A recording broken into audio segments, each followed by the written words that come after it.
And we're live. We are live. Okay.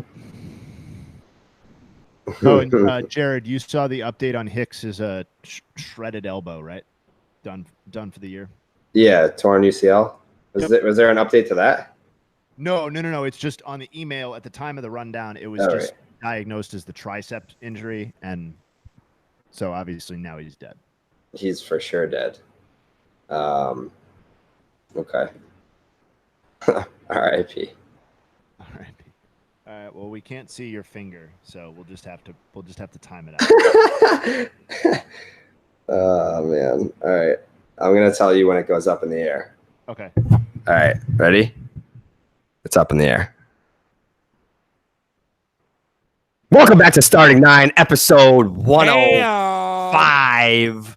A lot of interesting topics to discuss today because we obviously this is a baseball podcast, so we talk about baseball. By the way, Hunter Pence is on the pod today. Fucking maniac! What a maniac!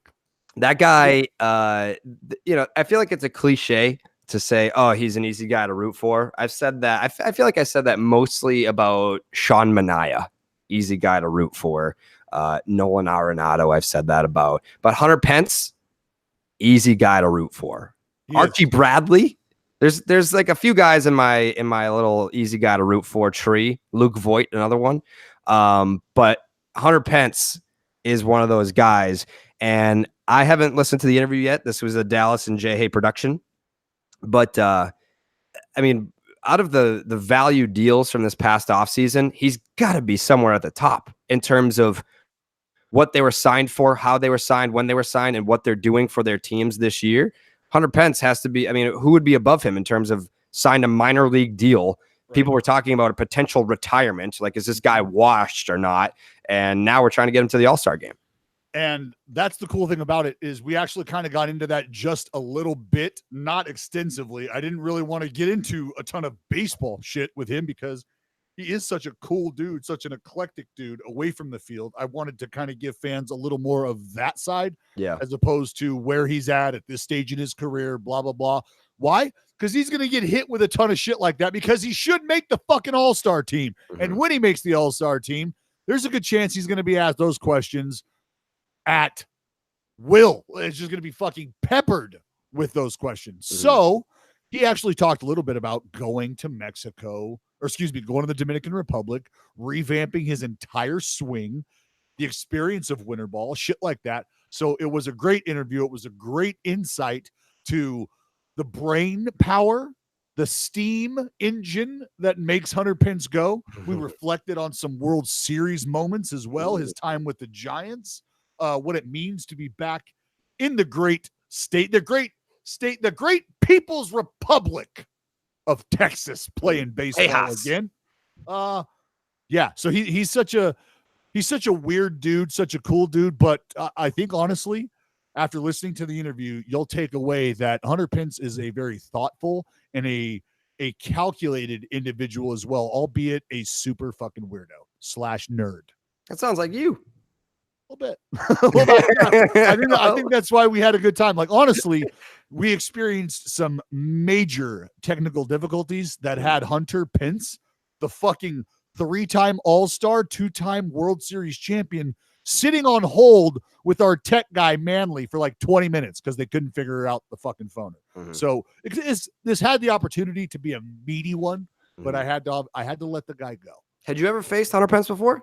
He got lucky. He never had to face me. That's that's how I like to look at those things. Mm-hmm. So that interview coming later in the show. But we've got to start with the Mets. And I called it. 3 weeks ago when I was at the gym and that section, there was one part of me that said to this individual, be careful what you wish for, because this individual comes up to me, shows me his phone. He's listening to Starting Nine at the gym, and he says to me, you need to talk about the Mets more. And I said, listen, sir, I don't know if you want that. I don't know if you want that because look where you are in the division standings. Because right now, or at the time, rather, I feel like it's a little more bleak now, but at the time, They were hovering around 500. They were probably 7.5 games back, so not completely out of it, but obviously not a World Series contender by any means. So I said to him, if we're talking about the Mets, given the state of the current team, that means that only bad things are happening. I think I forget what happened between that exchange and the next time that we talked about the Mets. This will be the second time that we talked about the Mets. It was the Noah Syndergaard injury. Yeah, Syndergaard hammy. Yeah, Syndergaard hammy injury. So I was like, if we're talking about the Mets, it's probably going to be something bad. Now here we are, another week later, another week removed, and this is going to be by far the most Mets story that we're going to hear in 2019. I feel like there's always one every single year, but now we have a Mets story for all Mets stories. Like, this is going to go down in Mets lore. What's so wrong with this? There's nothing wrong with it, but just a couple of baseball guys getting fed up, that's yeah. Like, now that we can put out the merch, like we have the keys to the kingdom for merch, we need to put out a "See You Tomorrow" Mickey shirt. Yeah, no, I would love for that to happen. We don't necessarily have the keys to the merch yet, Jared. If we thought we do. Trust me, friend, if we did, those shirts that I showed you last week, they'd already be out. They'd probably be up. You know what I mean? That's kind of how I think about things. Yeah. So while I'm eagerly awaiting for that bow to be placed on the relationship between us and the merch folks, that is a great idea. I love the idea. You know what? Fight Club. We need Big League Fight Club, and we need Beat Writer Fight Club. And I think when this kind of shit happens, there needs to be the media has to wait 15 minutes after the game for everybody to get in, get settled, whatever. And then they can kind of come in and punch you in the face with how terrible you were that night. And you have to answer. No problem. All part of the game. We get it. And I'll say this much for the beat writers. It's not like I'm defending them. I need people to understand what kind of shitstorm those folks signed up for. Could you imagine following a big league team? And I don't know, let's call a team the Mets. And they've got to endure what they endure throughout a baseball season. Do you think those players are happy dealing with what's going on in their clubhouse and on the field? No, the answer is no. At times that shit just gets to be a little too much and it boils over. For a beat writer, you are planted squarely in the middle of the field, which is where they're going to go out there and either have success or fail. And then in the clubhouse, where they either celebrate those successes or wear those failures and ultimately take some of those failures and the aggressions and disappointments that come with it out on you, the lowly beat writer. So the relationship between clubhouse and writer and media in general is already one that's kind of fucked up to begin with. So it's almost like players and managers, they're just throwing crumbs to these fucking people as they're walking down the street. And every now and then you'll actually get them to stop and maybe you'll get a little something. And this was just a matter of a couple individuals, I think, not really wanting to answer to what had happened out on the field. You've got a microscope that you're playing under now for multiple reasons. And this is when shit hits the fan. I mean, in all honesty, though, this shit happens more frequently than I think people understand. Yeah, so that's what I was going to ask you, which I don't know if you're the best test subject for this because no one pays attention to the A's. I was going to ask you if you've ever gotten close to physically attacking a reporter, because I feel like if anyone were to snap on someone, it would be someone in the confines of the Coliseum when they're going in there and they're like, this is barely this is like a high school locker room type deal that we've got going on. I'll kill anyone that asks me a question that I don't like. But I feel like you said, I feel like this is not, I think it's more so now because of social media, where stuff like this happens. I think guys are more cognizant to not react that way because they know that there's no such thing as keeping it in the clubhouse. Like, keeping it in the clubhouse is only a concept if just the players are in there. Correct. And even that to an extent has gone by the wayside. Well, and that right there is how these relationships form and get to the state that they get to your point. Baseball players understand that this is our clubhouse. the rules of the game that dictate our business relationship say you have a right to be in here from this time to this time. Mm-hmm. While you're in here, you see the same shit that I see. You hear the same shit that I hear. And if you're looking for a story, really the responsibility is on you. Who do you want to be to this club? What type of beat writer do you want to be to this club? Are you going to be a writer that these folks can open up to? They feel like you are unbiased. They feel like you're doing the diligence and doing the homework and actually putting forth the effort. If so, you're probably going to get a lot of respect. There's a lady out in the Bay Area named Susan Slusser who just won. She's great. NorCal writer, sports writer of the year.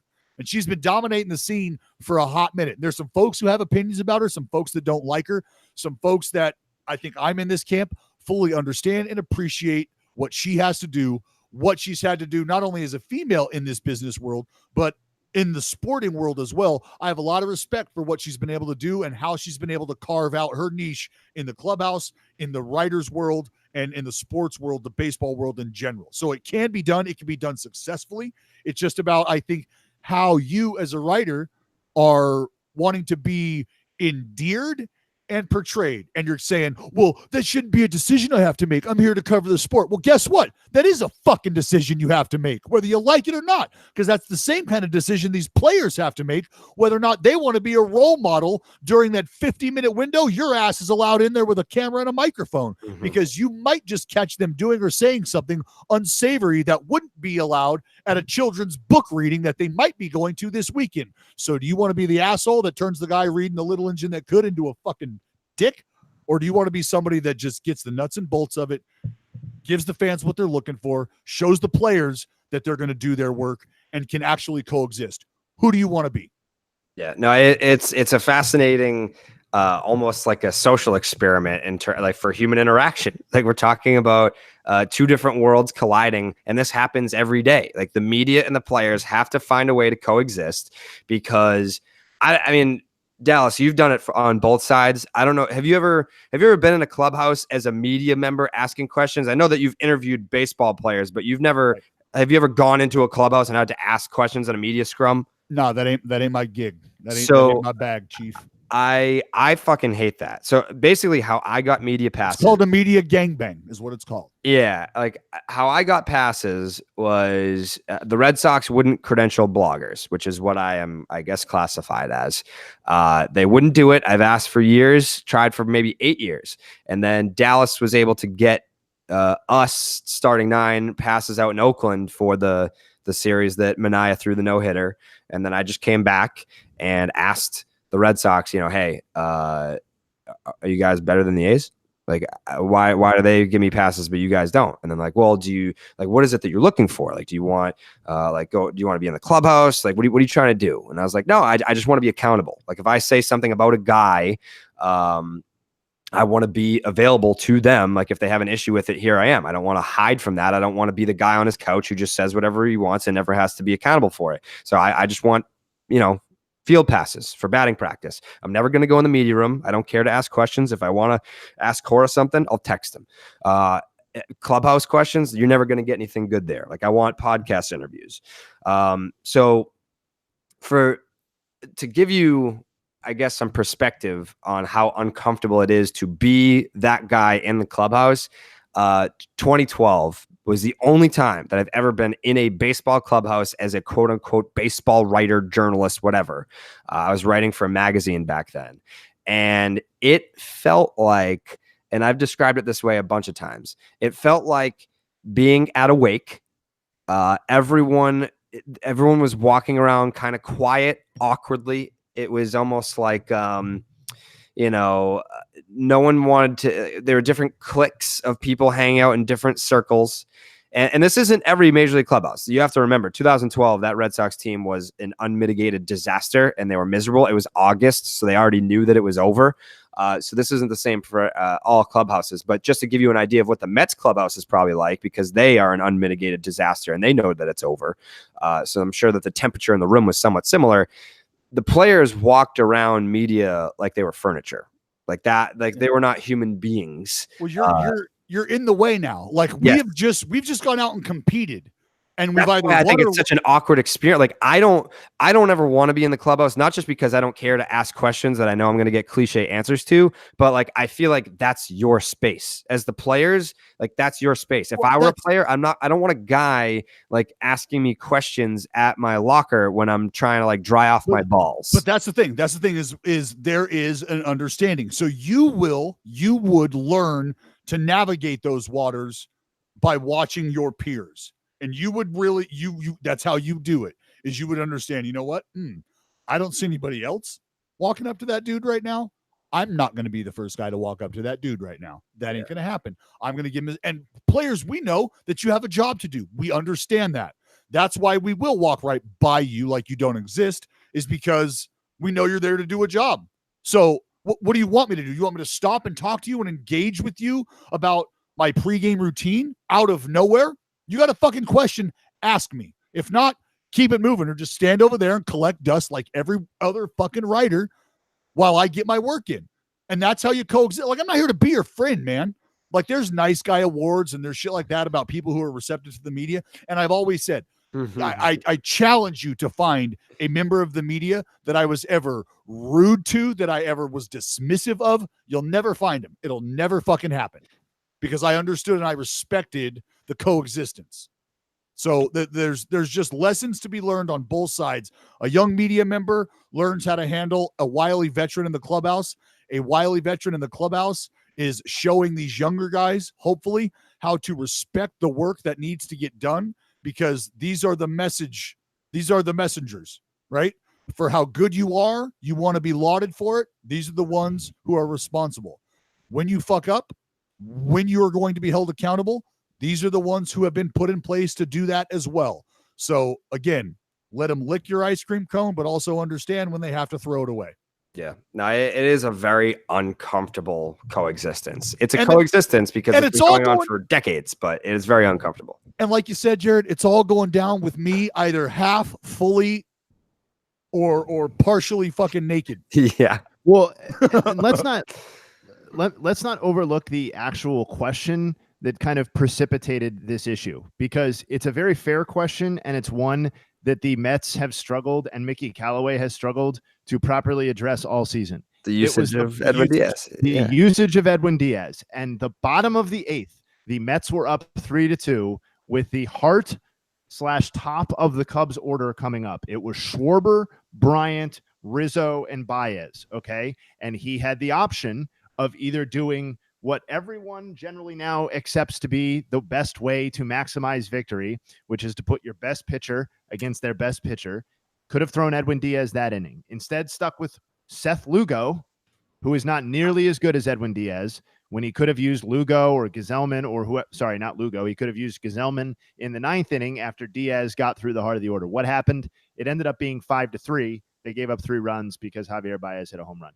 It's the fact that Mickey Callaway can't A, properly execute that, and B, properly respond to a very fair question about his refusal to use Edwin Diaz that way after they invested a decent chunk of their offseason in acquiring him is laughable in its own right. And the idea that you're going to have a beat writer removed from the clubhouse for asking a question like what the fuck is that? Censorship? Is that who you are right now? Get the fuck right out of town, guy. Let's take care of the X's and O's before we start censoring the media or thinking that you're even close to being in a position of authority to do so. You need to walk that back, man. Need to walk that back. You know that each of them were fined, right? You know how much? How much? 2 stacks. 10K. 10K. That's to them is not a ton. 10K each. Did you guys see the other part of this Mets story? Which part of that being that Mickey Callaway's trying to get fired? What? No, the New York Post and Buster Olney have the front office has dictated at least some pitching moves during games this season. Multiple organizational sources confirmed to ESPN. So that's, are we talking the Wilpons? Are we talking? No, it sounds like Van Wagenen. Yeah, I can see that, which is interesting. Who didn't see that coming? Who didn't see a player agent taking over? Who didn't see that? Not me. I mean, I feel like that was just kind of, I feel bad for Mickey Callaway. I think he signed up for something. Obviously, when you take over the Mets, regardless of the market, just something is different about the Mets. It doesn't matter that it's in New York. It's just there's something about that organization where funky shit happens. So when you sign up to be the manager of the Mets, you already know day one, I got myself in some shit. And then now you're in an organization that hires like Jess Mendoza as a fucking advisor, a fucking agent as their general manager. That is and it God right there, bless them, Jared. but their pitching coach is fucking 98 years old. This all happened in the last 6 or 8 months. It was the agent you're hiring. I mean, just take stock of that entire situation. A front office that has been in shambles hires their best pitcher's agent. Why? We all know why. Hey, you could do whatever you want here as long as you can get DeGrom to stay here. Fair enough. Just get him to fucking stay here. Get him to stay here. You could be the guy. Sound good? All right. Fair enough. Go be the guy now. Now, and you know what? We'll even let you make some fucking changes during the game. You want to draw out the lineup? Fuck, who knows? Send out a tweet. Let's see who's hitting cleanup tonight. But in fairness, I don't think that's just a Mets thing. I think a lot of organizations now have their baseball operations departments churning out lineup cards for their managers. I don't think that there are very many managers. How many of them represented their ace the year before? No, that's completely different dynamic. But I'm just saying in the sense that there are not a ton of managers that are making up their own lineup cards. That's the whole point of like a baseball operations department is like they're putting in their numbers and they're coming out with whatever lineup that they see fit. That would be. Let's see. You think Aaron Boone wanted Aaron Judge leading off when he came back? Time out. That is what the baseball operations job is. It is not to write those lineups out. It is to provide the front offices and the managers with all of the data necessary, all of the impactful data necessary, and from there, allow the manager and the staff to make an informed and educated decision. That is the very definition of what a baseball operations unit should be doing. Now, on the other side of that, you are right. That isn't the case. There are puppeteers out there, definitely puppet managers out there. But I just don't want people thinking like, oh, baseball operations, you work for a baseball ops department, you're part of writing out the lineup. That is not the case. They are part of gathering all of the important information that helps make an educated decision in regards to the lineup, but that's not their fucking job. But that responsibility does get placed on these guys, and it is a part of what they're doing far more than it ever should be at this point, in my opinion, because there's still a baseball feel that has to take place. You just have to know. And if you're just pounding a calculator, you're not in the know. It is a fascinating process. Like I can't, I mean, it's not that I can't, but I, just for the sake of the conversation, I'll omit the organization. I've talked to guys in baseball ops, and it's very secretive, like what they're doing and what they're up to and what they're paying attention to outside of just numbers. They're not just looking at these like databases. They're looking at all kinds of shit, and they're a very curious bunch. It's a lot. It's like the fucking Secret Service. Jared, I'm going to let you. So I'm going to play back for you a little scenario that occurred the other day. I'm talking to one of these baseball ops folks on the field in Oakland. We're watching bullpens. We're watching things. We're having a discussion, and we're starting to talk about spin rate, and we're starting to talk about pitch presentation and tunneling and like what the end results are and stuff. And I said, you're asking for all these numbers, and we're getting all these numbers as far as what the baseball looks like and what the baseball's doing. And we're just sort of taking that as our answer and not really diving into it much after that. And I said to him, you know what I want to know?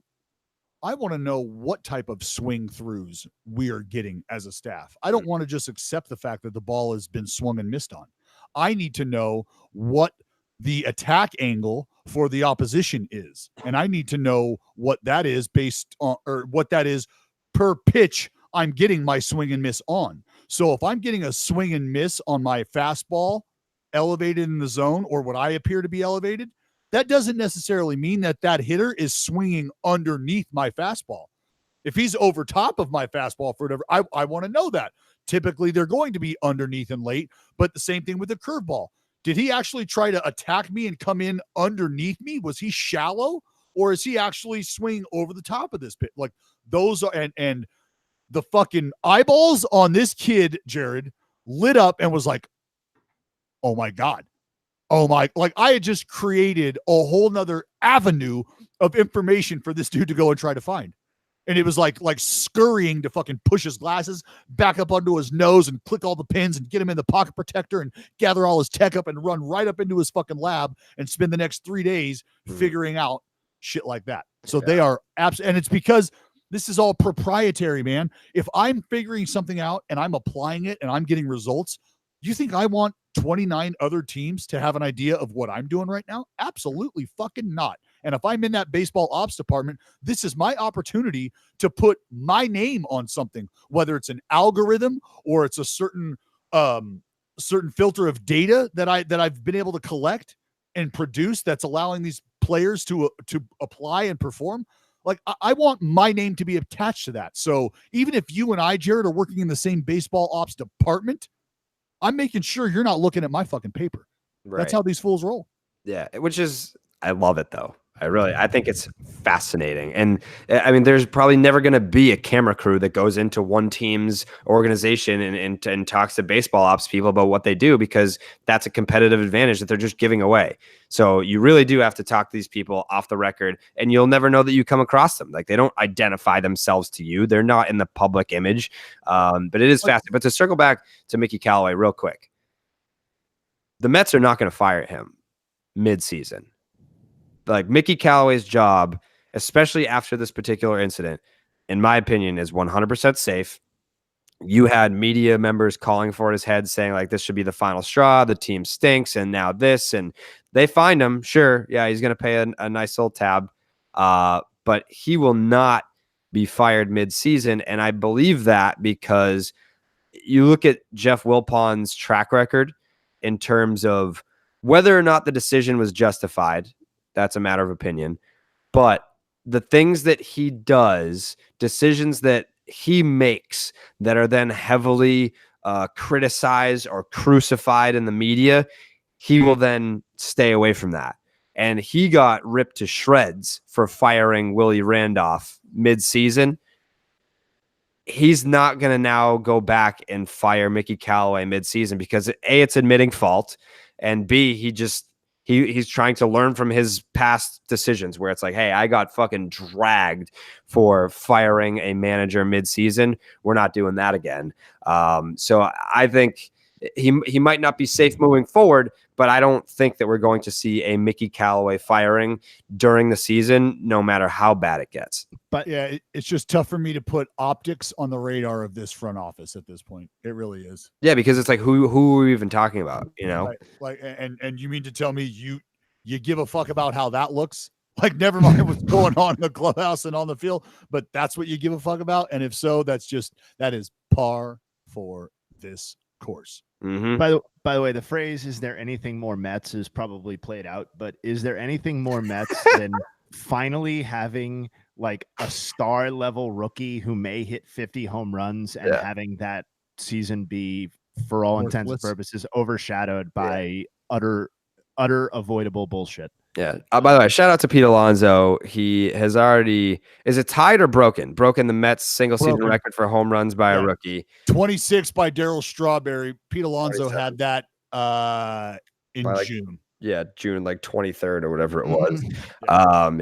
That's the thing, is that he I mean, the single season Mets home run record is within reach for Pete Alonso, and he'll probably get there. Which is, I mean, the greatest position player in franchise history is probably only a year or two away for Pete. Yeah. It's a weak crop. That was the joke, man. But I'm pumped. By the way, Jay Hay has turned his hat frontwards, but when it was backwards, he definitely looked like Silent Bob. That's not a compliment. Want to play a little pepper here? Yeah, let's do it. Dallas. Well, Dallas, are you ready? Dallas, are you ready to play a little pepper here in Dallas? Because we got some things we got to discuss. Yeah, tough luck for Jordan Hicks and full. Didn't see that coming. Oh man, this news. I have a heart. I do. I have a heart, and when I saw this news, I genuinely felt elated.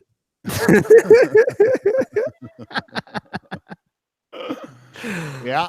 Yeah. Frankie Montas has received an 80-game suspension. One of my favorite things to do, because this has become routine as a baseball fan / unbiased national baseball journalist, when an 80-game suspension gets handed down, first thing I do is I research what they tested positive for, because I think casual baseball fans, or even just the general public that doesn't really care about baseball, but they're fascinated by the controversies that happen within the game, you see an 80-game PED suspension, like, oh, steroids. Not everything is steroids. And this was not a steroid, the substance that he tested positive for. But it was a banned substance that has a steroid-like effect. So same idea, but not a steroid. And I think that does matter. I mean, obviously you're trying to just be sneaky with being like, oh, yeah, I didn't take a steroid. I took something else. There is a difference. And I think I think the other thing too that we don't find out right away, this kind of comes out way later, is the amount of the substance that was detected. And that might have been from a masking agent. We don't know. Or it could have just been something that ended up in a substance that they took that was legal. There's a little something in there. Boom, you're gone. I think when Stephen Wright got tested positive, they said what they found was the equivalent of like 3 grains of salt in an Olympic-sized swimming pool. So there are different measures to it, but Montas catches the 80-game suspension. The first thing I obviously look for is what's the substance. Second thing I look for is he going to outright say I did this, or is he going to go with the I don't know how it got in my body? Because that's my favorite. I just tripped and fell into a pile of steroids. Don't know how it got there. Right. Very strange. I was at McDonald's, had some chicken nuggets. Boom, steroids. To my knowledge, he did go with the I don't know how it got in my system. Yes? Yep. Okay. Love that. So Dallas, your reaction to the I don't know how the substance got in my body, because this is for anyone that's curious about this stuff. This can be purchased over the counter. This was not like, hey, some shady shit went down to the Dominican, talked to my cousin, and he hooked me up with something that's in a syringe. I mean, you could buy this on Amazon right now. It's not that hard to track down. Right. If we're going to address this the way that I would like to address this, then we can't just get detailed, really, because for me, that falls into my explanation. The reason that we're even talking about metabolites, the reason that we're even talking about 3 grains of salt into an Olympic-sized pool for Stephen Wright, that is all engineered. That is in place for a reason, so that when this happens, we're not asking the question that needs to be asked, and we're not accepting the only feasible answer as a way to solve this. And we just continue to not move the goalpost back, but move it around. It moves laterally. And that's a moving target. And again, that's engineered and in place for a reason. The idea of using steroids or a PED has been around since the beginning of time. The whole, if you ain't cheating, you ain't trying approach. So it's about a business decision. And I've said this so many times. It's about a business decision. And if it's a PED usage, we'll get into that. For Frankie Montas, whether it's a fertility pill, whether it's a hydration pill, whether it's anything other than what you're taking from the clubhouse itself that's already in there, you know that there is a risk and responsibility factor involved. And you get that beaten into your head the minute you become a professional and start to receive a paycheck. So from that point in time on, it is your responsibility. And there's really no other person that you can tab to be responsible or accountable for that because it's on you. It's your body, it's your career, it's on you. So what we have in place is a phone number that's available for you to save in your phone. You walk into the store, you've got a question about a product or the contents of a product. You whip out your phone, you call these people. If they can't give you the answer there, make your purchase, take a sample out, send it off. They'll test it for free, send it back to you and let you know you're good or you're not good. We have the ability to do that. That's in place. So if you want to go to the store and buy it and come home and take it and not wait, well, that's a risk you're running. And guess who's going to be responsible for that? You are. So with that being said, regardless of whether it was a PED or not, we have things in place to make sure that you taking a really aggressive Advil isn't going to fuck you up.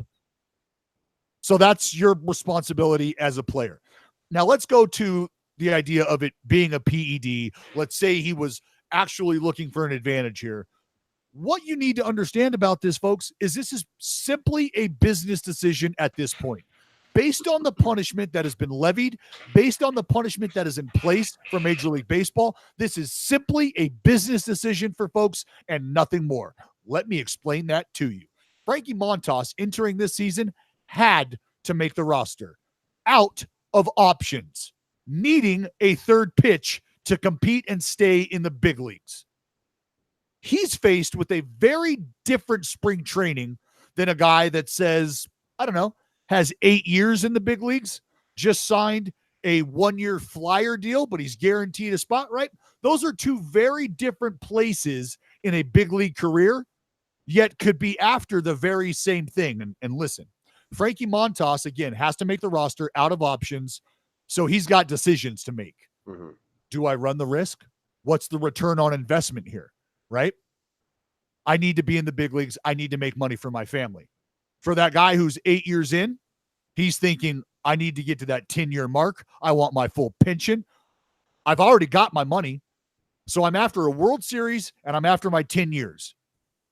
Those guys are in very different boats, but it's about a business decision at the end of the day. For Frankie Montas, there's things that players evaluate. There's 3 things, not just for Frankie, for anybody evaluating whether or not they're going to do this. You evaluate whether or not you are somebody who can handle the blowback, the criticism from the public, the scrutiny. Can you handle 3 assholes on a podcast telling the world that you should have gone about it differently?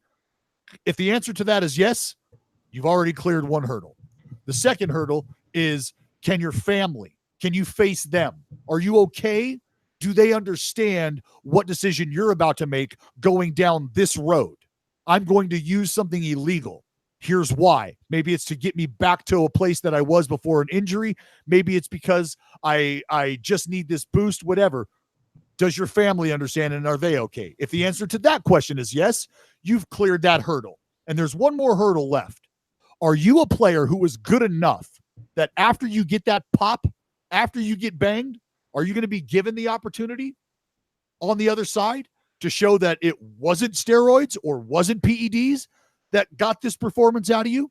And if the answer to that is yes, if you think you're good enough, if you think you've got the tools that other teams are going to come calling, well, all you've done is evaluate a business decision, the pros and cons, a return on investment, and you're saying, yep, I'm all fucking in. Have you seen the amount of money we make as big league ball players? You're telling me 3 assholes on a podcast and maybe a bad article is all I'm really going to have to deal with if I'm going to be given the opportunity to play baseball again? Fuck yeah, here's your pen and paper. I'll load the fucking ink in your printer for you, motherfucker. I'm getting paid. Because at the end of this, I'm going to a country club that you're not. I'm going on a vacation that you're not. My family and their grandkids are taken care of and yours aren't. But you got your opinions off. You got the clicks on your article, didn't you? Good for you. I got my money, didn't I? Good for me. So what are we complaining about here? And it's all because the rules are what they are. You can keep coming back until you do it enough. We'll just tell you to fuck off. Well, now let's talk about that guy who's got 8 years in the game, who's been faced with that decision, right? He's not a Frankie Montas, doesn't have to make the roster. He's not out of options, and he's probably made his money if he's talking about an 8-year big league career. Good chance he'll be all right. So he's after 2 things, a ring and the pension. So say he gets popped Well, you know what you do? You eliminate his ability whatsoever to make any more money other than the league minimum. And then you allow teams to have a bidding war. So let's say somebody wants to pay Jared Carrabis $20 million after being popped for steroids. Outstanding. You know what happens? You're going to send that $19,095,000 or $950,000 or $500,000 to, that was great math, to the rest of the team or to the rest of the league. And that's going to be distributed evenly. Kind of like when you go and try to sign an international guy, right? The posting fee that you have to pay. So if the Red Sox, because that's Jared's team, wants to pay Jared, the PED offender, $20 million, well, outstanding. But they actually only have to pay him league minimum. And the other 19 and a half that they were willing to commit gets put into a pool that goes back into the league. There's ways around this. The problem is we just don't want to do it. It's natural selection, kind of like we're doing with minor league pay.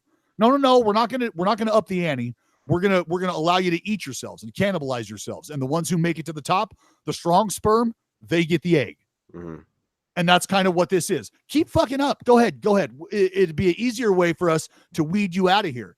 Because if we install this lifetime ban, then now we're just assholes. So we'll let you kind of weed yourselves out because nobody wants that Pete Rose label, right? Nobody wants to have that black flag flying over their castle. He's just never allowed in the hall.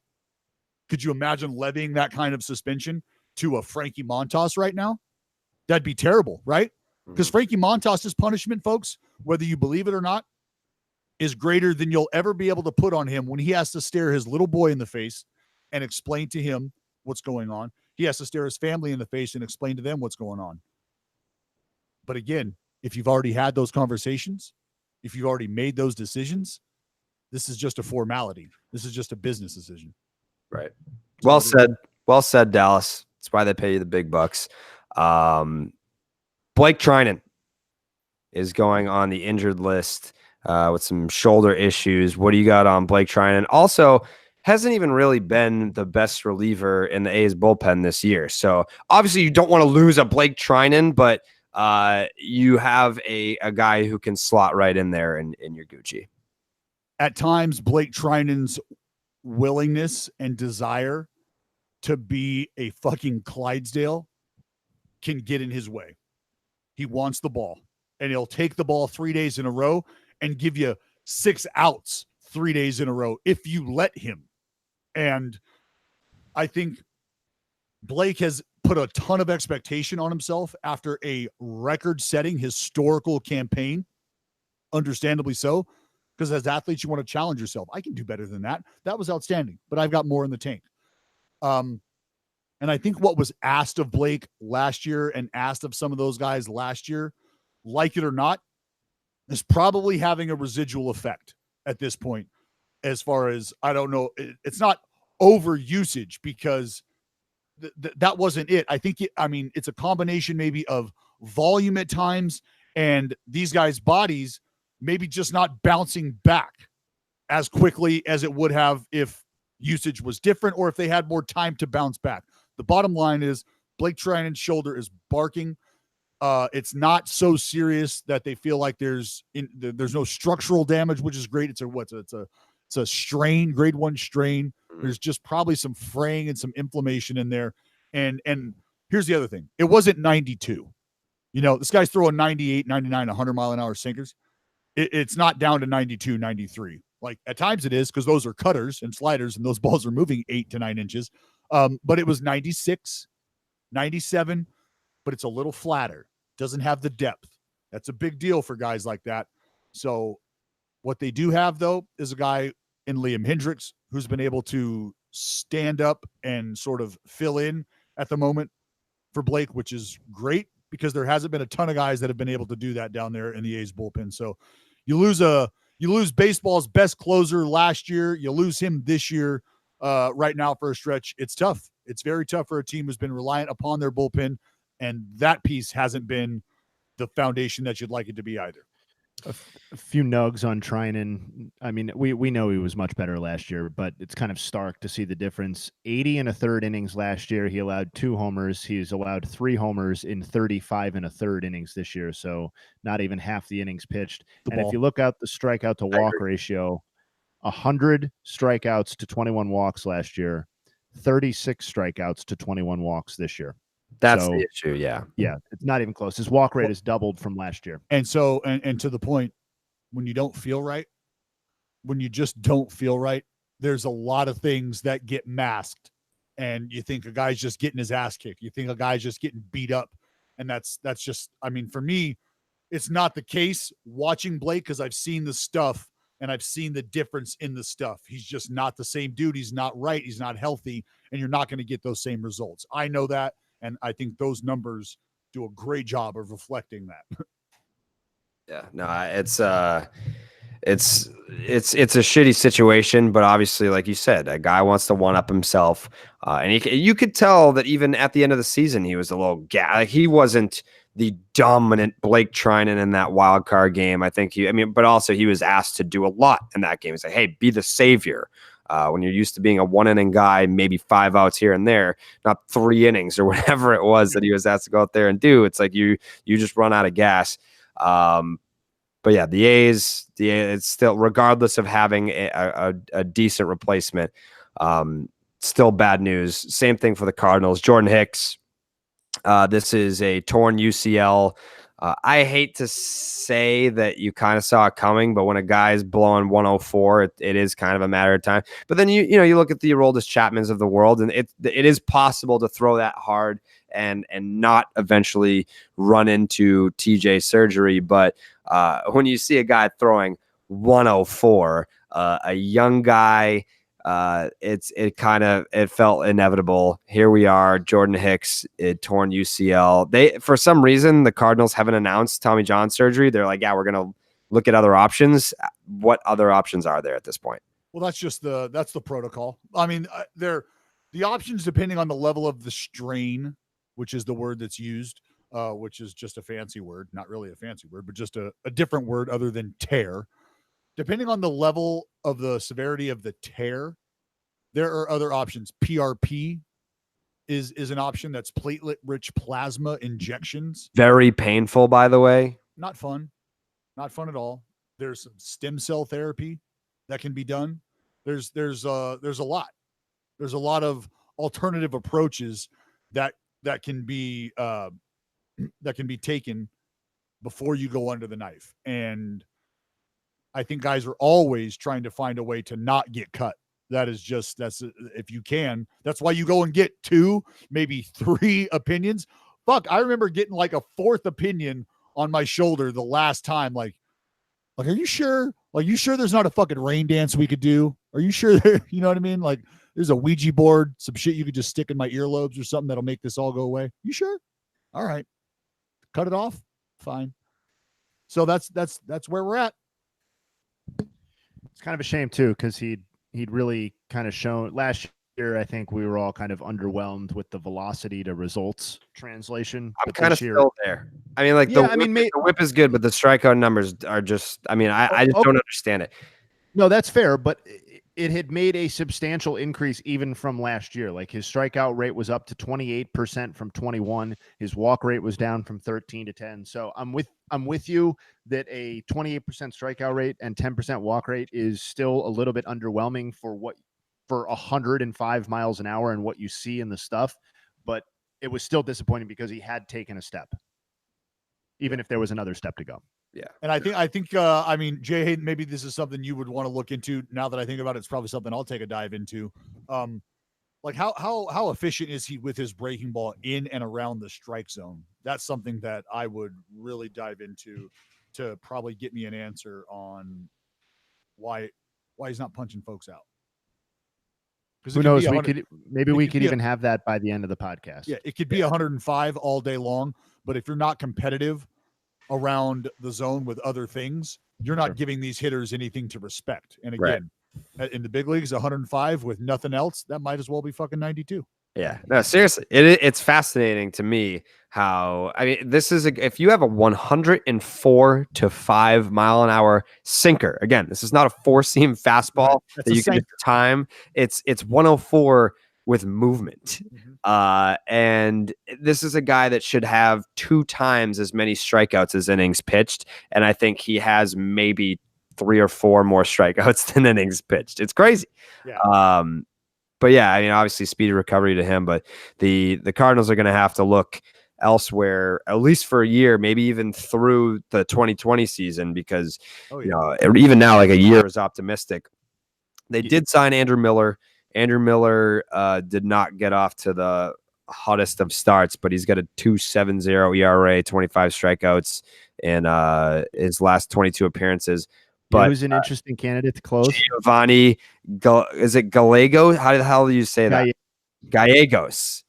Giovanni Gallegos, who some numbers on him, a 0.92 ERA, 0.56 whip, and a 10.98 strikeouts per 9 over his last 17 appearances. And over that span of the 83 relievers with at least 15 appearances, Gallegos has the 5th best ERA and the best whip in the majors. Look at you, stat nug guy. Gallegos was the guy who ended up in St. Louis in the Luke Voit trade from the Yankees. Wow. So you're saying the Cardinals won that trade? I'm saying they won. Yo, another name to watch. Could this be the next act in Carlos Martinez's career? Ooh, closing ball games. He's been pretty decent for them in relief. I believe Schilt just came out and said that there are no immediate plans to transition him back into the rotation. I don't know. Closing ball games and pacing yourself out through a ball game are completely different things, but I think somewhere in there lies a very similar mentality. You have to have a certain level of focus and discipline that tells you, I have a job to do right now. I have a job to do right now. And you need that in the 9th inning. You need that as a starter. It doesn't appear that he's been able to grasp that concept fully, because the stuff he's been able to dominate folks at the big league level with the stuff. It's about holding the focus. And is that somebody who at times can be volatile that you want to rely upon to get the most important outs in your baseball game? Potentially most important outs to get in your baseball game? We're not questioning the stuff, right? We're not questioning whether that shit can play in the 9th inning. I think it's more about, can the player play in the 9th inning? Fair question to ask. I'm still going Gallegos. The guy you're so familiar with. Gallegos. Gallegos. Print the shirts. Folty. Another starting 9 alum bites the dust. I mean, how many fucking guys that have been on this podcast that were excellent pitchers that have been to? I mean, the starting 9 rub works in mysterious ways. Well, sometimes like Lucas Giolito comes on, he goes from leading the league in earned runs and walks to potentially starting the All-Star game for the American League. Listen, I'm not going to let Mike Foltynewicz demotion cloud what is a legitimate starting 9 rub. We had Aaron Boone and Alex Cora on this podcast, and then they were magically just out of nowhere named the managers of the 2 most prestigious franchises in the sport. Okay, yeah, those 2 positions by themselves can outweigh 50 Mike Foltynewicz's. Jay, you bring up a good point, and this is not me bashing Folty at all, not at all, but I'll say this much. There was a time and a place, if I remember correctly, where we may or may not have had the ability to secure an individual and their time at the All-Star game. And it was kind of told to us that, in a roundabout way, there was probably going to be a mob factor or a mob effect. There was going to be an inability to kind of keep at bay maybe some fans that would be storming the areas that we had quarantined off, that we were kind of hanging out in.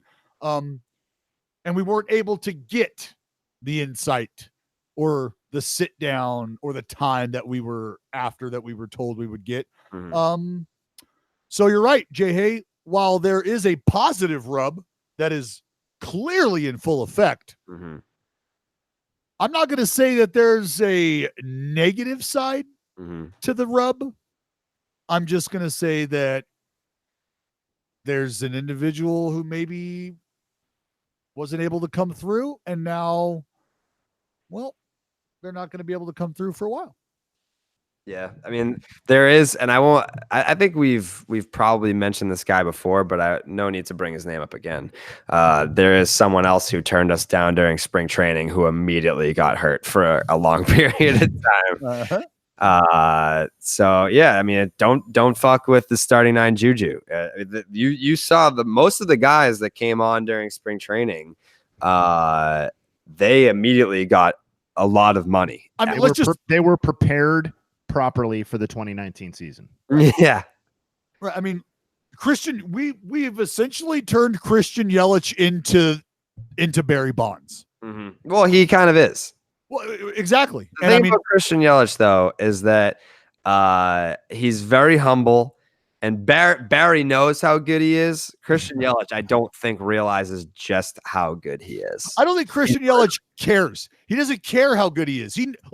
I think he knows how good he is, but he's like, yeah, I know, but I mean, yeah, it's cool or whatever, but he's just so mellow. Yeah, he does he's it like very mellow. Like I feel like this run that he's on could be over tomorrow. And he'd be like, yeah, well, I had a good run. It was pretty good. Yeah, it was cool, right? That was cool.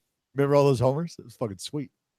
Yeah, just a very, very down to earth, cool. Understands why he's good, knows why he's good, doesn't need to share it with everybody. Lets the bat do the talking, lets the defense do the talking.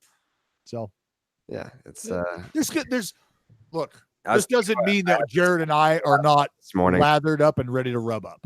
No, I'm ready to go at all times, but I'm just trying to think like if Mookie walks and you kind of just wait like another year.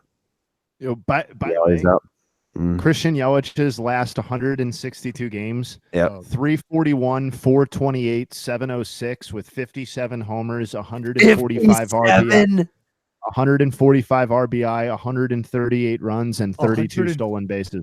145 RBIs and 132 runs. 138 runs. Don't cheat him. Oh my God! Over his last, say that again. Over his last 162 games, 100. So a full season, quote unquote. 57 home runs. 57 home runs. An OPS of over what? 1,200. It has to. Yeah. Be. Yep. An OPS over 1,200. Sorry, I'm trying to find it. Yeah, sorry, 1134 is the OPS, 341 batting average, 57 homers, 145 RBI, 138 runs, and 32 stolen bases. That is preposterous. Yeah. Literally a video game number. Yeah, I mean, like you're talking about, not even exaggerating, that has to be one of the best 162 game stretches in baseball history. It would. And then imagine Barry Bonds doing shit like that for like a decade. Yeah. Yeah, no, he was doing that in his sleep. But quick note on Fulte. This is another case of the long ball killing a guy. Last year, 17 homers in 183 innings pitched. This year, 16 homers in 59 and a third. It's the fucking baseball. I'm so tired of shit like it's the baseball, Jay Hay. 9.6% of his fly balls last year turned into home runs. 20.5% of his fly balls have turned into home runs this year. So over double. His fly balls are leaving the yard at double the rate they did last year. See, and I can't I'd love to see, maybe you can get into this. What's his average exit velocity that he's yielding? Stand by. I saw Christian Yelich hit a ball on Sunday that almost hit the fucking wall and was never more than like 10 feet off the ground. How about Aaron Hicks? You see the fucking missile that Aaron Hicks hit the other day? Shit. He hit a ball and the bat drop. That ball should have went. I thought it was going 1,000 feet. The way he just dropped the ball. I thought that ball was legit going to hit the second level, maybe even the third deck of fucking Yankee Stadium on a line going up. That ball was shat upon. You watched the Dodgers over the weekend? Yeah, did you see that, Homer? The fucking inside out Oppo Taco? What the fuck? Come on. The rookie, Smith, comes up to the plate and he gets jammed in on the hands and it goes over the fence for a walk-off. Right center. It went out to right fucking center, Carabas and Chavez Ravine. Did you see Todd Frazier get pissed and like throw his bat down or like whip his bat after he hit a fly ball and the ball went out? Fucking Homer. It's a joke. It is a straight up joke. Yeah, By the way, Fultonevich's exit velocity is essentially identical to what it was last year. And he ranks in the 51st percentile. So basically average in exit velocity. Yeah. So you tell me that right there, Jay. All right. You're the fucking nerd. You got your pocket protector on. Yeah. What about that? Like you're reading those numbers and you're just like, oh, nothing to see here. Nothing crazy about that at all. I'm not saying nothing. I know you're not. Yeah. But now I'm asking you to speak up for fucking Nerdville.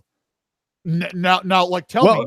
Okay. So I'll speak up for Nerdville. There have been studies that have existed for over a year now by like the smartest of the smart people. Okay, Alan Nathan, who is a widely respected physicist.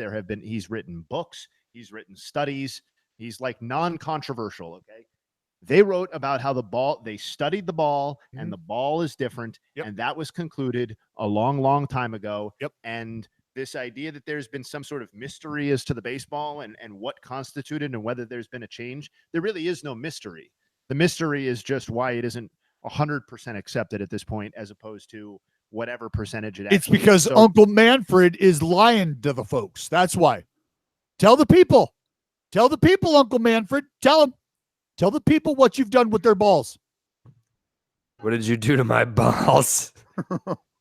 I feel like what do you think the reaction would be? I think people would be more upset that they tried to cover it up for so long versus just admitting that, yeah, we tried to do something with the balls to increase the offense because we stopped letting people take steroids. Or conversely, we didn't do anything to the balls intentionally and they were manufactured differently, which has happened throughout baseball history. That would not be a first. Okay. So whether it was intentional or unintentional, the idea is, why don't we just say what it is? Jay, you ever been to Costa Rica? No, I haven't. Let me tell you, they're not sitting around Costa Rica. They're not sitting around the rich coast plotting on how to fuck with these baseballs. That's where the baseballs are made. They're made in Costa Rica. I'm not saying it's a plot. I'm not saying if it was done unintentionally by Major League Baseball that it was done intentionally by somebody in a factory. I'm saying that there are probably conditions that exist whereby thousands and thousands and thousands of baseballs could, by a very, very slight unintentional adjustment, be made differently. I'm saying that's a possible outcome. All right, that's fair. I've got a bookie and a massage therapist that live in Costa Rica, and I don't need you trashing the rich coast. All right. I don't need those people responsible. Sure, Costa Rica is a wonderful place. I'd love to go there right now. It'd be fine. No national army. Mm-hmm. Costa Rica, nice little place to unwind. Maybe get rid of some anxiety, stress. Tremendous CBD menus out there, Carabas. Are there really? My friend, there's a little saying in Costa Rica. Yeah. Pura vida in Costa Rica. Pure life in the rich coast. Pure life in the rich coast, Jared. That coast is very rich. We're talking CBD MD rich. Oh. You know CBD MD. They are the leader in the CBD oil industry. Wide variety of CBD products. You know how I roll. You know I dabble. I'm talking tinctures, gummies, the creams. I'm all in. And they provide. Shit's all grown right here organically in the U.S., which is also a feather in the cap. Hybrid, broad spectrum processes, THC free, and you can afford it. That's the biggest thing. You can afford this shit. It's not going to break the bank. The CBD oil from CBDMD, it has the power to unlock a naturally better you. You operating at a high level. A naturally better you, thanks to CBDMD, can't even quantify that level, folks, because we're talking no chronic pain. Shit's gone. Stress, gone. You can't sleep, so now your pain and your stress are at an all-time. Nope, all taken care of because you're sleeping. So see you later, pain. See you later, stress. Why is it happening? Because CBD MD is providing you with the best possible solutions to your life's headaches. No matter how you slice it, we understand. If it's a weekend of golf, maybe it's playing around with little kids, shit gets achy. Knees, back, all the above. So you have to find a way to take the pain out. Freeze pain from tee to green, folks. Freeze the pain from the dugout to shutout. Full court pain relief brought to you by CBD MD. They promote modern health and wellness by capitalizing on one of nature's secrets. That's right. This shit is non-habit form. You don't have to worry about getting addicted to your CBD vape, all right? It's not going to happen. Although a beautiful testimony is something that we like to share. Jared? Yeah. 2 days ago, Ooh. I ripped the tincture. Or excuse me, I put the tincture in under my tongue. Mm-hmm. It was about 6 minutes that went by. Headache, instantly gone. I was staring at this screen with my daughter for like a fucking hour and a half. And I was like, fucking bye. And I took this shit. And it was seriously, it was like no more than 10 minutes later. And I was like, wow, I could probably watch Frozen again for the 53rd fucking time right now. All thanks to CBD MD. Love that. So I need to tell you guys that I don't need to tell you guys that CBD MD is what you need in your life. So go to CBDMD.com, CBDMD.com, enter code starting9 for 25% off your order. 25% off. That's a CBDMD.com, promo code starting9. 25% off, folks. Get it in you. Ooh, hell yeah. As we mentioned earlier, we've got Hunter Pence on starting 9 here today. As a reminder, the starters election begins Wednesday. That's what, the 26th? Yep. At noon Eastern, and it runs through Thursday at 4 p.m. Eastern. Get him there. Fans Get can Hunter vote Pence there. at MLB.com. Get Hunter Pence there. I think there's someone else that I think we want to get in that we might do double interviews this week. Why not? We're trying to get our guys there. We gotta help our guys. Push. So without further ado, the interview conducted by Jay Hay and Dallas Braden with Hunter Pence, potentially, hopefully, future All-Star.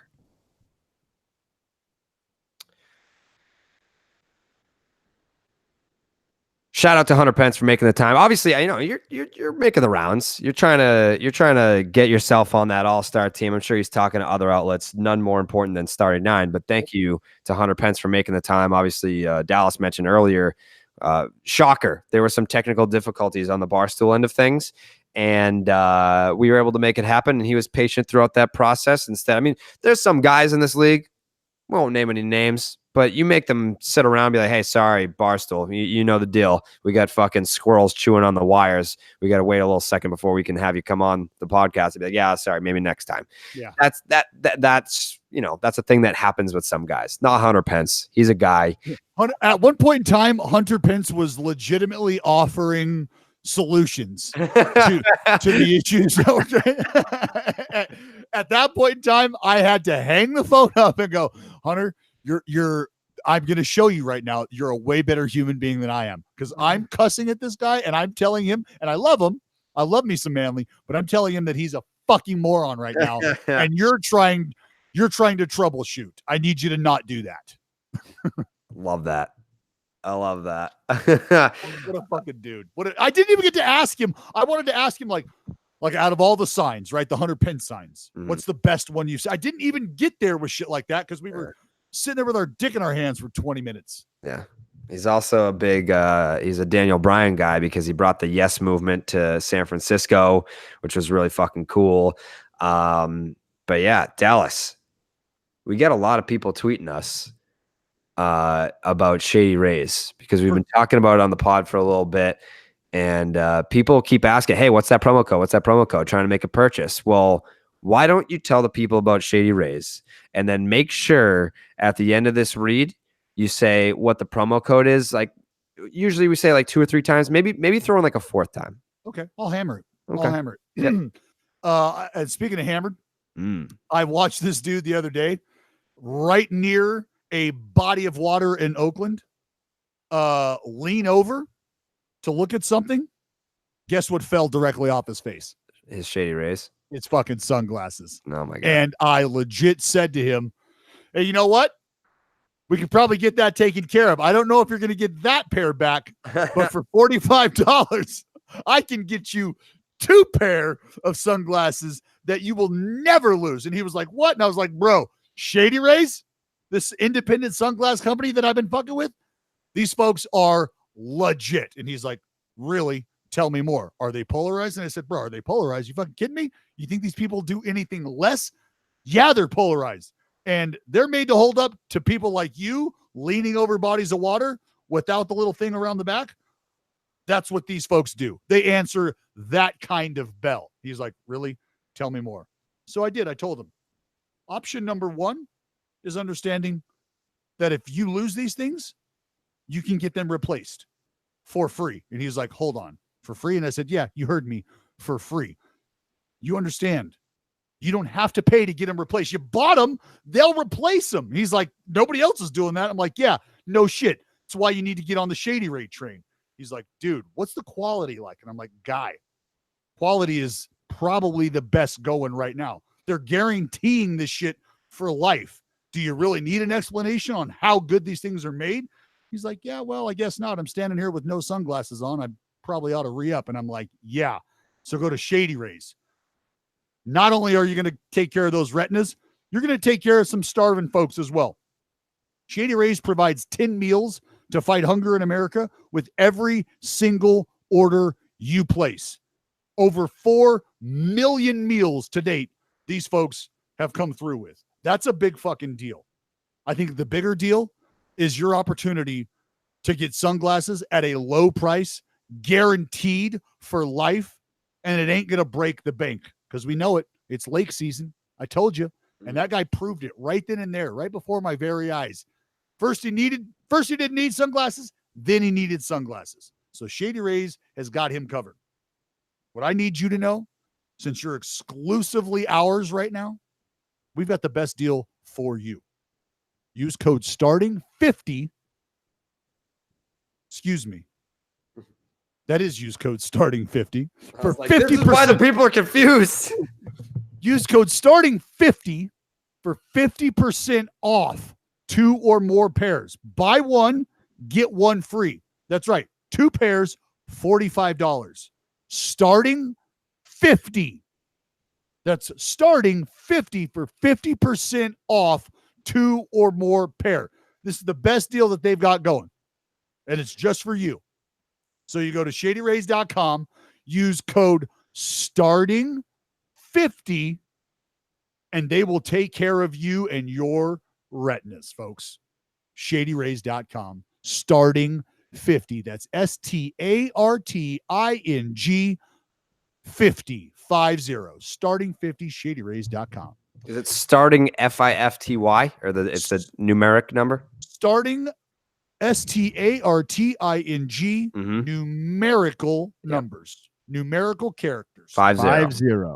50. Speaking Wow. of another question that we constantly get, the Homer Minute voicemail number is now permanently in the title of the podcast on Twitter. Oh, hell yeah. So if you ever need to know where it is, it's right there. Call in for the Homer Minute voicemail line right there. Yeah. I don't want to call this breaking news. It's more of just a floating report. And I would also consider the source. This is Chris Moore, who works for CBS Radio at WFAN. He tweets just maybe a half an hour ago, the Yankees are targeting Luis Castillo of the Reds, I'm hearing, 26 under control through 2023, blah, blah, blah, blah, blah. Why would the Reds do that? Hold on. Who is targeting them? The Yankees? Why would the Reds do that? I don't think I don't think they would. I'm not giving this any stock. The Yankees definitely have young talent that they could make it happen, but Luis Castillo is the real deal. He's under team control for another 4 seasons after this. Mm-hmm. So if you trade him for prospects, you're trading him for guys that can only hope will become as good as Castillo is right now and will be for the next 4 years. Like, that doesn't make any sense for the Reds to do that. But are the Cincinnati Reds a team that you think looks at the next 4 years as a window of opportunity for them to compete? All of their actions this offseason suggested that yes. Yeah, they're trying. They did view that. And honestly, if you are gonna trade Luis Castillo, which I'm not saying this report's true, so whatever, but hypothetically, if they were going to trade Luis Castillo, that would have to precipitate like a half dozen other moves. Like, that would be a full pivot of what's going. He's under control through 2023. Yeah.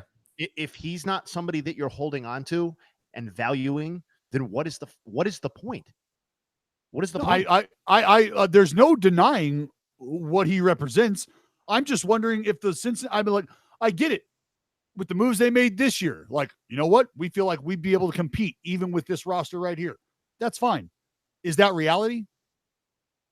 No, I mean, I don't think it's necessarily reality, but I think it can still be a reality if you refocus on 2020 through 2022. Like, to me, there's no real reason why the Reds couldn't be competitive during that stretch.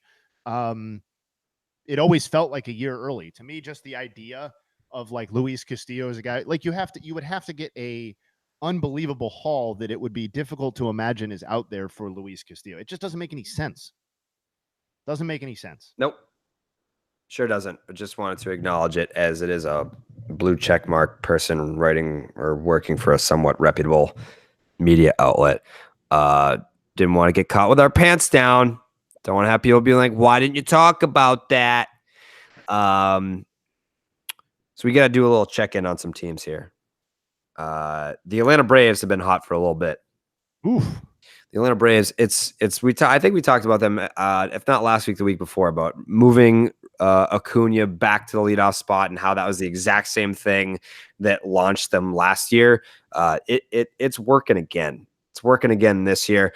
JD, Josh Donaldson, has been hitting the shit out of the ball. Acuna is obviously doing what he does best.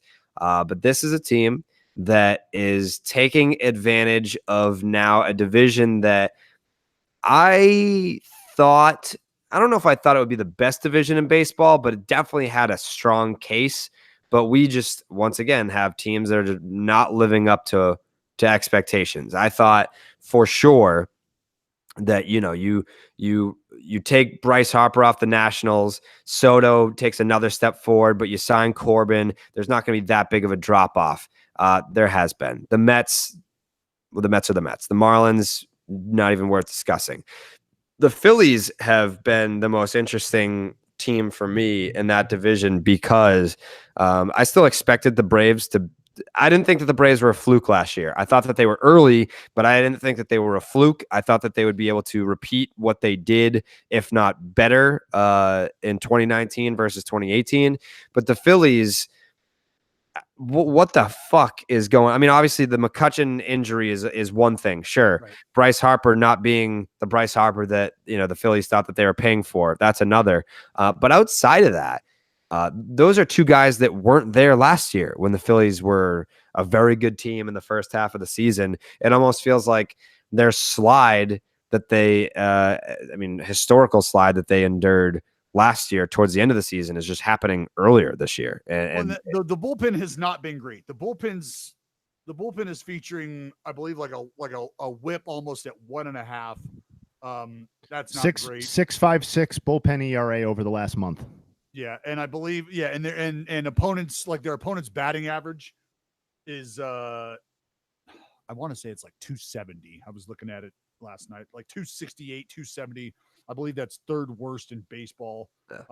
Second highest home run rate out of that bullpen right now as well. Things have not been good.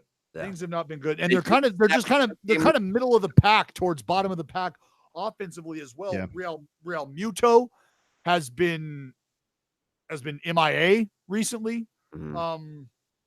I think you can say that on the whole, on the entire offseason, overall this season, Rhys Hoskins is the only offensive player who has met offensive expectations. Well, Cesar Hernandez, he's been okay. Maybe he's met expectations. Certainly nobody's exceeded them. Fair enough. Muto is doing a great job defensively. If you buy those numbers, I don't watch him enough to know whether he's being a great defensive catcher. But Yeah, strictly on offense, he's got a sub 320 on base percentage. His Yeah. power has not followed along with the power in the game right now. Well, and this has been a tough stretch. I believe he looking at it last night. What do you have? Fucking 4 ABs or whatever. So he's like 2 for 24, maybe something like that. 2 over his last 24. So it's been a rough stretch. Here's the other guy that we haven't touched on as far as the Phillies slide, Aaron Nola. Oh, yeah. Like he hasn't been like impossibly bad, but his ERA is at like 4.4. He's like his ERA is almost double from what it was last year. Like you would assume part of the Phillies thought process this offseason was, hey, we have the pillars in place.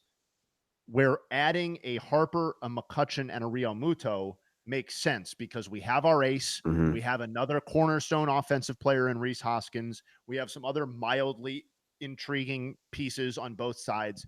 And a lot of those guys that they thought they had in place have kind of poofed. Like Aaron Nola has pitched nothing like an ace. The bullpen that they thought they would have, Dallas touched on how bad they've been. Sir Anthony Dominguez was probably their best reliever last year. My guy. He has been essentially worthless and or injured this season. Whoa, David, jeez. I mean, on a baseball field, not as a human. Okay.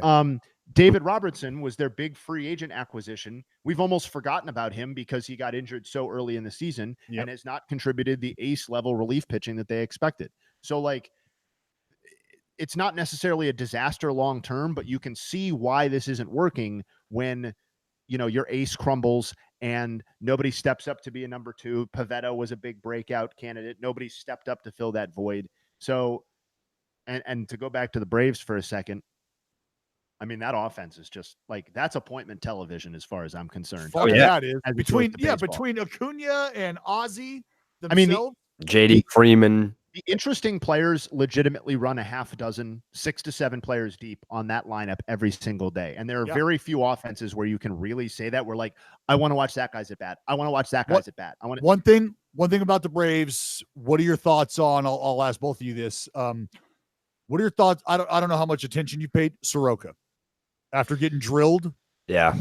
Was it on the forum? On the forum, and if you go back and look at maybe his last 4 starts or so, they've been a little different than the starts previous. Well, and there was no way, and I think we're all on the same page here. There was no way he was ever going to continue posting like a 2 flat ERA, right? Like that was never going to happen. He was like sub 2 up until, I don't know, like 3-4 weeks ago. Yeah, it's still 207. Yeah.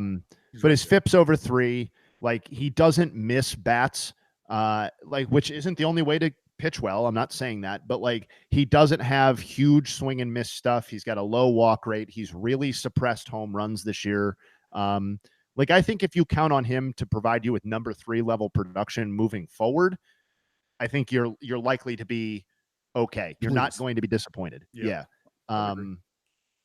Which goes back to the idea that, again, I think we're all on the same page with, even after the Keuchel signing, I do feel like the Braves could use another starting pitcher. Who might that be? So what do you think is the bigger need for them? Is it, well, now that they've demoted Fulte, they still need a closer. I think they need both an ace level reliever or, you know, one of the 3 or 4 best that's on the market. And I think they need a starting pitcher. I think they need both. And given the comments that they made about their ability to spend when necessary, you would think that there's room in the payroll for this. Well, and Tukey's, I'm not going to call him an elite ace level reliever at this point, but Tukey served well out of the bullpen in his role, has he not? Yeah. And so is Luke Jackson. Like they have a few guys who have been serviceable, but like, there's no way that you can convince me that going in with Tukey, Toussaint, and Luke Jackson as your top 2 relief pitchers is going to fly over the final 3 months.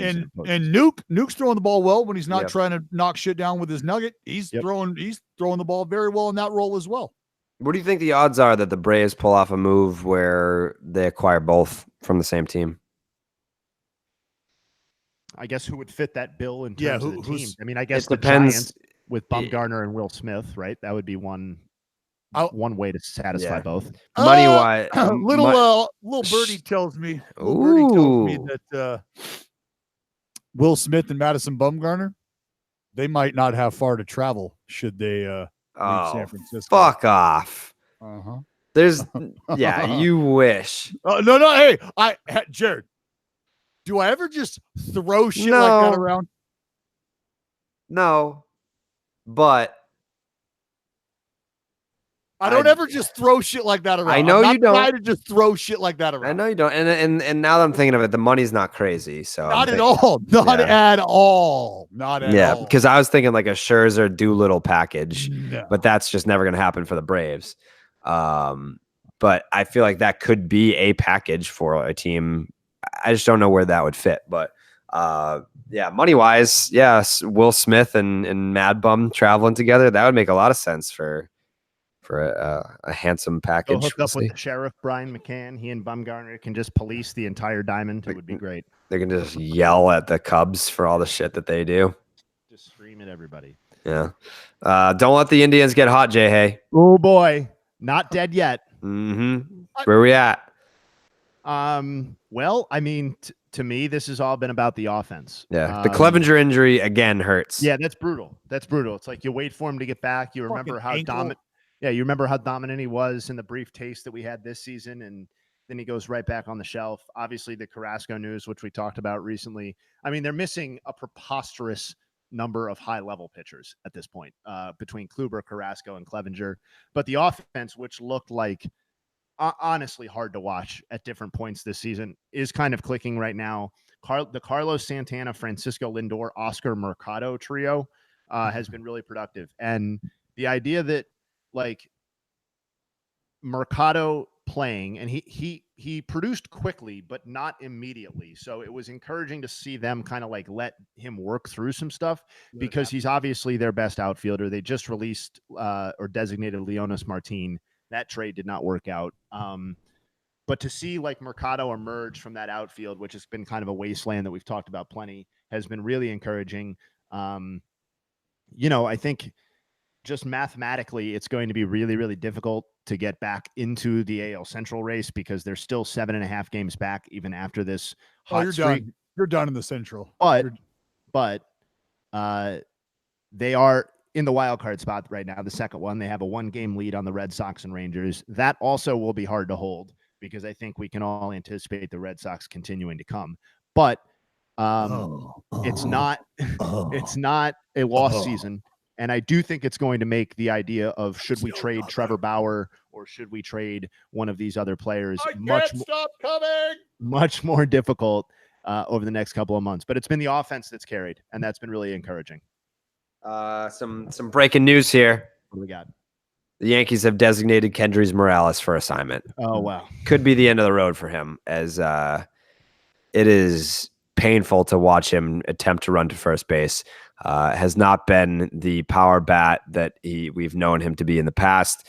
Maybe a team that desperately needs some lefty pop takes a flyer on him, but would not be surprised if this is the end of the road for him.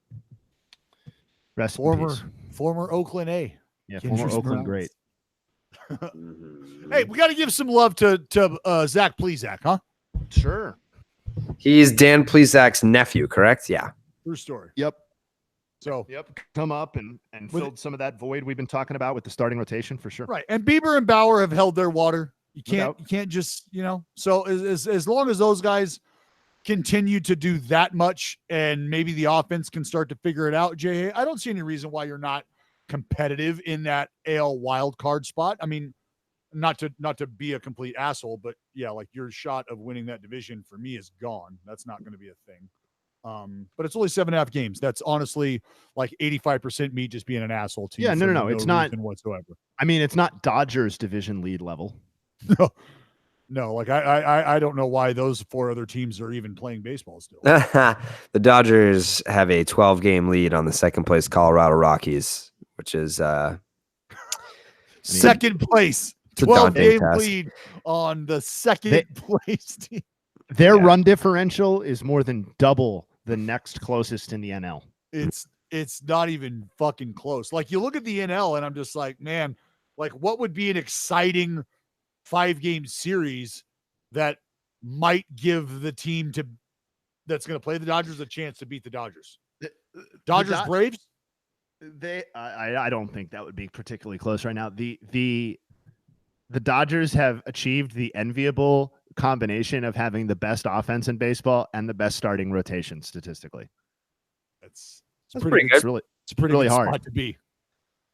it's really hard. Yeah, Well, it's not terrible. Speaking of the Dodgers, how about the fucking history set by 3 rookies? That was awesome. Are you kidding me? Mm. Walk off. How fucking crazy is that? And to your point, Jared, some of those baseballs probably could have stayed in the park. Yeah, a little jam shot. Jam shot walk-off jobber. I could not believe that. I legit was just beside myself. Like, he hit that ball and I'm like, oh, what a great, what? Pop up Ball- second baseman. Right. Like, that's easily, I'm in my head. And because, I mean, and I'm sure you guys are just like me. You watch so much baseball. You see a ball off the bat and you can just almost close your eyes and envision how the rest of that play unfolds. So I'm envisioning the right fielder, the center fielder, and the second baseman like converging out there in the shallow outfield to make a play. And that ball goes out to right center. Yeah. I mean, we Speaking, can talk shit about it all, but for them to have 3 guys in the lineup at that age on 3 days in a row, be able to answer the bell, is it an embarrassment of riches? I don't know. Yes. Because They're so good, and they have rookies coming out and doing damage for them. Like, they are far and away the most productive team in Major League Baseball this season. And not even close. they've got rookies out there that they're bringing up, and they're contributing in a way that's helping the Dodgers. Let me ask you this. I'm just thinking about this right now. I'm thinking about 3 performances out of that starting rotation. Am I way too high right now for the morning for me to think that they could have 3 guys, potentially 3 guys kicking around in a Cy Young conversation? yes, I think it is too early. I don't think Kershaw is going to get there. The body, but I mean, as we sit right now, let's do a little Karabolis math. All right, let's do some Karabolis. If the season were to end today, are those 3 arms, Walker, Ryu, and Kershaw, viable Cy Young conversation pieces right now? I think it's Ryu. I think that's the main guy. I think he has sustainability. But yeah, if you want to do like if the season were to end today, I don't know. I feel like I'm not putting them. I'm not saying that they're 1, 2, and 3. Let me clarify. I'm not saying that they're 1, 2, and 3, not by any stretch. I'm saying this rotation that Jay Hay just told us is the best in baseball, along with the best offense in baseball. That rotation could potentially feature 3 guys, or is featuring 3 guys that you could weave into the Cy Young conversation right now. Just right now. I guess that's a better way to say it, because is there another staff in baseball that's got 3 guys? You know what I mean? No, there's probably no other staff. No. Fuck, come on. Ryu is out of this Well, fucking world right now. I think the Rays would have a case if Glasnow didn't get hurt. If he wasn't hurt. Yeah. I mean, he's thrown like 30 innings though. Yeah. Glasnow had a case with, I mean, Morton's been great. Or 50 innings, whatever it is. Yeah. For what it's worth, Fangraph's top 4 in wins above replacement in the NL right now is Scherzer, Ryu, DeGrom, Buehler. And he didn't 2 get of off the 4 squarely in there. No, he didn't. It was very, very average. Oh, by the way, I was just looking around on the leaderboards. The Dodgers also have the best defense by defensive runs saved, and it's not even close. How about their bullpen, Jay Hay? It's more like league average. Have you taken a look at it? Yes. I mean, I didn't bring it up because it was the only one that wasn't first. Walker Buehler. That was the theme I was selling. Walker Buehler had an 8.25 ERA over his first 3 starts over his last 12 starts, or in the 12 starts since then, a 2.16 ERA. Opponents hitting 187 with a 5.27 OPS, and he has struck out 91 batters in his last 79 and a third innings. Pretty good. That is pretty good, including that 16 strikeout, no walk piece. Yeah, yes. Oh my God. Pretty sexy. I was so hard watching that. the fact that he even, well, couple of solo shots, but that's just speaks to the balls, I think, more than anything else. You go complete game, 3 hits, 2 of them go over the fence, both solo homers, no walks, and he punches out 16 Rockies. The free swinging Rockies. The Rockies were the team that Sale punched out 18 against. They've had some real tough games, but they actually fucking won that game, which is insane. But yeah, well, just another example of just because you play in Coors Field doesn't mean you have a good offense. I'm going to handle this next team. okay.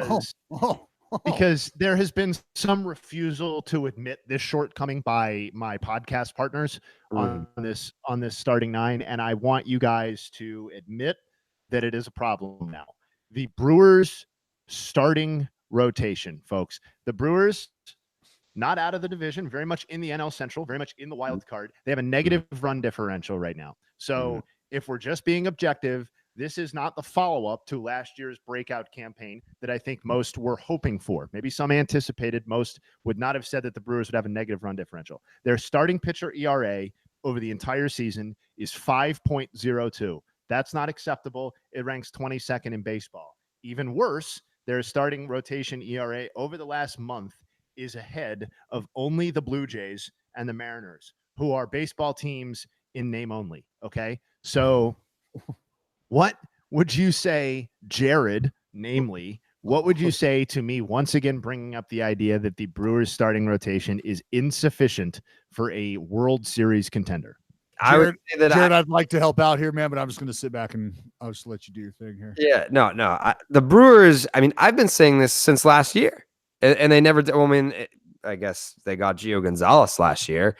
But I've been saying since last year that you have a group in place, at least offensively, where you should go out and do something. Like Madison Bumgarner was a guy that they should have been talking about at the deadline last year. Like I don't understand how you could see what they did pitching wise in 2018, see how close they got to a World Series, and then not address that in the offseason. I don't get it, because the offense clearly is good enough to be supplemented by, well, I mean, obviously they've had Jeffress. Jeffress hasn't been Jeffress since the postseason started last year. Yeah. Something happened with Jeffress. And the bullpen's still been really good this year. No, the bullpen's been good, but there's definitely something off with Jeffress. But yeah, I don't understand how you could look at this team and think, yeah, like that's the rotation that I want to go to war with. I mean, so they've had 6 starters log at least 30 innings. How good Wade Miley has been. Like at the beginning of the podcast when I was like, yeah, how many guys could you put in the conversation for best value offseason acquisitions with Hunter Pence? Wade Miley is probably very much in that conversation with Hunter Pence. And I mean, what did he sign for? Like $3 million, $5 million, something like that? Not much. I mean, they've had 6 pitchers throw at least 30 innings for the rotation this year. I would say 3 of them are clear answers as part of some productive rotation. Gio, Zach Davies, and Brandon Woodruff. Woodruff's been by far their best pitcher this year. What did he strike out? 12 the other day? Yeah, he's got a K per 9 just under 11. His FIP's at 3.07. He's basically been as productive according to WAR as the rest of the rotation combined. Zach Davies. I was going to say fucking Zach Davies. What's that? Oh, nothing. I thought you were forgetting Zach Davies. No. Gonzalez, Davies, and Woodruff are part of a successful rotation, but the people who have thrown the other innings have been absolute trash. Like Chase Anderson, Freddie Peralta, and Yoli Chacin, the last of whom was a big part of their success last season. Those guys have been really bad. Like Chacin's ERA is at 5.88. Peralta's is over 7. Chase Anderson doesn't look like the guy he was. Nelson. What's that? Nelson. Yeah, Jimmy Nelson. I think the news after his most recent start was that he might be in jeopardy of his spot, and obviously he was a guy who looked like he might be a frontline starter before that shoulder injury. But let's make sure they're running the bases. God damn it! Yeah, to me, this is just like no, I don't think anybody's burying the Brewers, but I was looking at the standings and I couldn't help but notice that they had a negative run differential. When you think of just the offense and some of the shows, First place, Jay Hay. What's that? I couldn't help but notice that they're a game back in first place. Well, you know what? I think we all know what would be more indicative of future success. Yeah.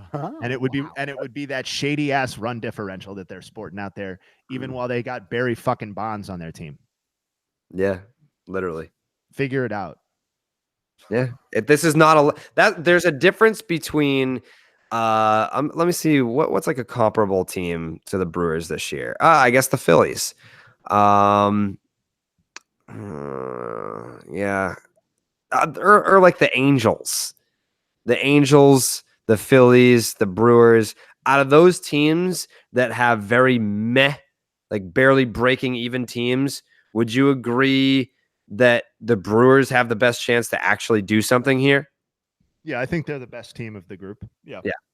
So it's not a quick fix, but it's an easy fix, if that makes sense. Yeah. And they have the benefit of not being in the division of the Astros too, which is nice as it relates to the Angels. Yeah, that's fair. Wow, I got to tell you about Audible. Listening makes us smarter, more connected people. It makes us better partners, parents, and leaders. And there's no better place to start listening than Audible. Audible is where so many inspiring voices and compelling stories open listeners up to new experiences and ways of thinking.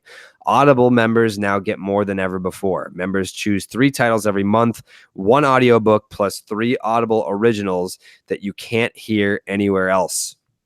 Members also have unlimited access to more than 100 audio-guided fitness and meditation programs. Audible delivers bestsellers, business, self-improvement, memoirs, and more, all professionally narrated by actors, authors, and motivational superstars like Rachel Hollis, David Goggins, and Mel Robbins. You know this David fella, right, Dallas? Yeah, David Goggins. Yeah, he's a big name. He's a goddamn psycho. He's a fucking. I'm telling you right now, like there's just individuals like Eric Burns is one of these guys. If you have walls in your home and you listen to these people speak, there's a good chance you're going to end up running through one of those walls. Love that. Audible members can also get free access to the New York Times, Wall Street Journal, and Washington Post delivered daily to the Audible app. With the convenient app, members can access Audible anytime at the gym, while commuting, on the go, and on any device. It will always pick up right where they left off. Audible also offers free and easy audiobook exchanges, credits you can roll over for a year, and a library you can keep forever even if you cancel. Explore all the ways listening on Audible can help improve mind, body, and soul with entertainment, information, and inspiration. Start listening with a 30-day Audible trial, and your first audiobook plus 2 Audible originals are free. Visit audible.com/starting9, or you can text starting 9 to 500-500. That is audible.com/starting9, or you can text starting 9 to 500-500. Start listening with a 30-day Audible trial, and your first audiobook plus Audible originals are free. Jay Hay. I'm going to skip. I'll edit this out. I'm going to skip the Twitter questions for today and just defer them to Thursday, since with the interview, we're already at about 2 hours and 15 minutes. Okay. The rare bit of on the fly editing that I'm going to do for time purposes, but I'll make sure that Thursday is a heavy Twitter day, and we'll throw in some Homer minutes too. Beautiful. Final thoughts. It's just a business decision. It's just a fucking business decision. Oh God, Dallas. coming off as someone who might know a thing or two about making business decisions. I don't know. It's a little you know, it's a little interesting. Guy that maybe trying to hang on at the end there and maybe trying to justify a paycheck and Don't like to see it. in fact, you hate it. We'll see you later this week. Meow.